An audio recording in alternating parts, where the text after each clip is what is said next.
What's going on, dudes and dudettes? So wanted to get through who the Lakers have signed so far in the first couple days of NBA free agency.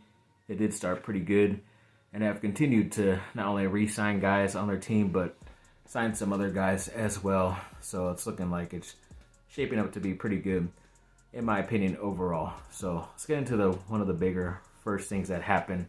So they did pick up the option for Vanderbilt the other day, who they recently traded during right before the All-Star break this last season.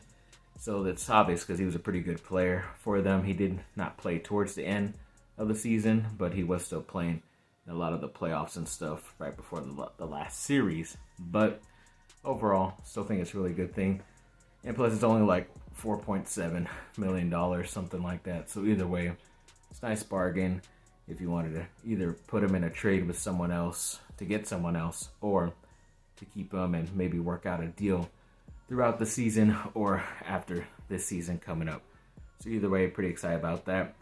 Other guys that they had options to bring back because they're on team options or other stuff, the guys who had contracts on the team that weren't really playing, they kind of made final deals on them. So they let go of Malik Beasley, guys like that. He was owed like 16-something million on a team option, but they did not accept it.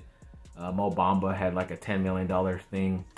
They didn't accept him. And then Shaquille Harrison, who they signed pretty late before the end of the regular season this year, they let him go as well. So pretty much that indicated that they were going to be able to offer at least one player around $30-something million total in their contract that were not part of their free agents. So we'll see who they gave it to.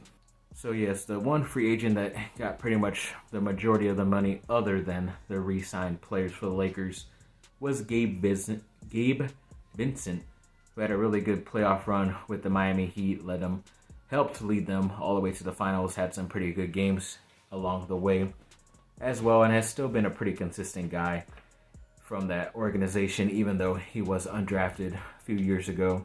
Still came and was very productive.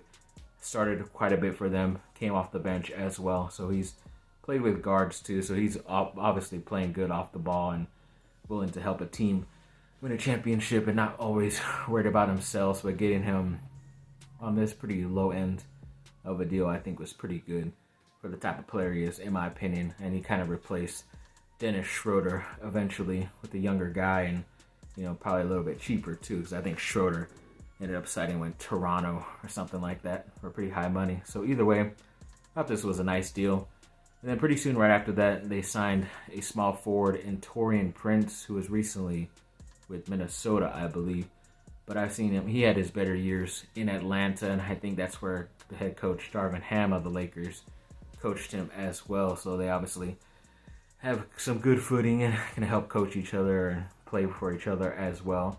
So looking forward to that. I always liked Taurean Prince. He always seemed to play pretty well against the Lakers. I just always wished he was on the Lakers, but he always ended up signing somewhere else. But now he's finally a Laker on a one-year deal, I believe. So hopefully he can turn that into a nice extension with the Lakers after this season coming up. And then a guy who's always seemed to be pushed to go to the Lakers and trades and all this stuff, especially the past couple years when it didn't really work out in Atlanta, where he got drafted as a lottery pick, is Cam Reddish. So he's finally on the Lakers on a 2-year deal. Second year is a player option. So if he does end up having a good year for the Lakers, he might opt out, try to get a bigger contract somewhere else, or if he's hurt or doesn't play that well, then he'll just collect that extra year to make sure he gets a couple $1 million. Either way, I think it works out for the Lakers, especially if he does play well. So that'll be cool. And he's an ex-Duke player as well, so you got to be happy about that, which I am. So yeah, overall, we'll see what he can bring. He is a clutch client, from that friend of LeBron, sports agency, whatever. So it's kind of obvious that he was going to come here once he got waived or let go by Portland. But either way, still looking forward to see what he has left in the tank for the Lakers. So Rui Hachimura re-signed with the Lakers on a 3-year, $51 million deal. Something around there. It's not too bad. It's a lot cheaper than what they're probably going to have to pay him if they let some other team be able to put, their offer in for him, and they had to match and all that stuff. So I think they got him at a couple $1 million less per year, which is pretty good. And then they were able to re-sign D'Angelo Russell as well. He ended up having like a 2-year, $37 million.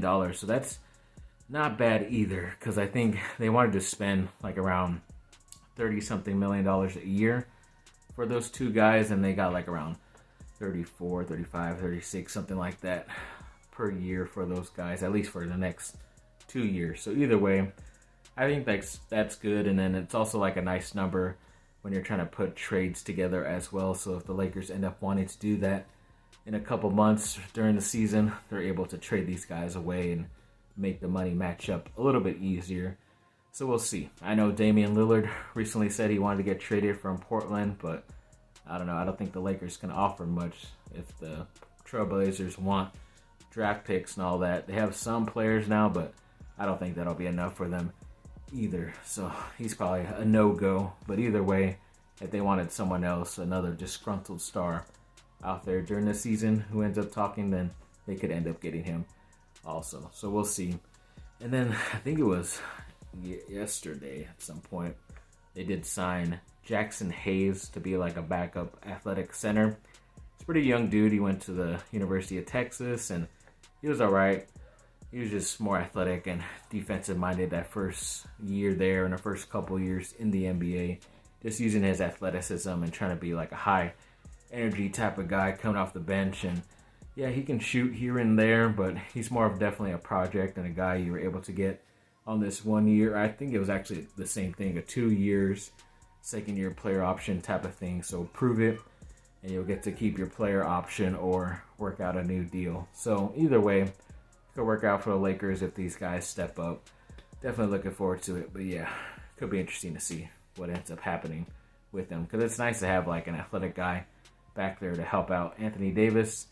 It's almost like having like a Dwight Howard, JaVale McGee, probably more JaVale McGee in this sense, because he's not that great offensively, but defensively he could definitely help out, especially playing alongside a guy like Anthony Davis. And yes, just right before this video, Austin Reaves agreed to a 4-year, I want to get the number correct, $56 million deal.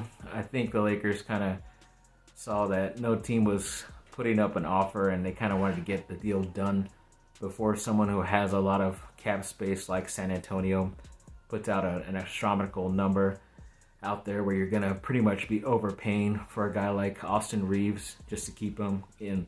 The Lakers have the ability to do that because he's on the team right now, but it would have just been BS if the Spurs did that and the Lakers were willing to match, and it would have taken up so much money and they would have paid so much extra and all that stuff. So luckily, they're able to get a deal done, pretty much bring back all the guys that they wanted to, in Russell, Rui, and Reaves back to their own team, and then sign a couple of good, interesting guys. They probably have some room to sign a couple more veteran minimum deals here and there, a bit older guys or young guys that haven't really flourished yet in the NBA. And then we'll see what happens with, Castle John, who is out of Florida, the undrafted guy. Maybe a couple other guys might make the team as well on minimum deals. So you never know. But yeah, overall, it's a pretty good get and start off point for the Lakers in free agency. It seems like a lot of times lately they've been waiting, but I'm kind of glad they were able to get certain guys that they wanted and jumped on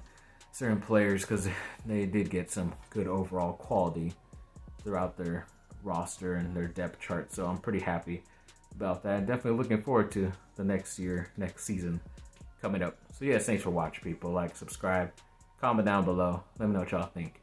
Have a great rest of your day. Bye. Go Lake Show.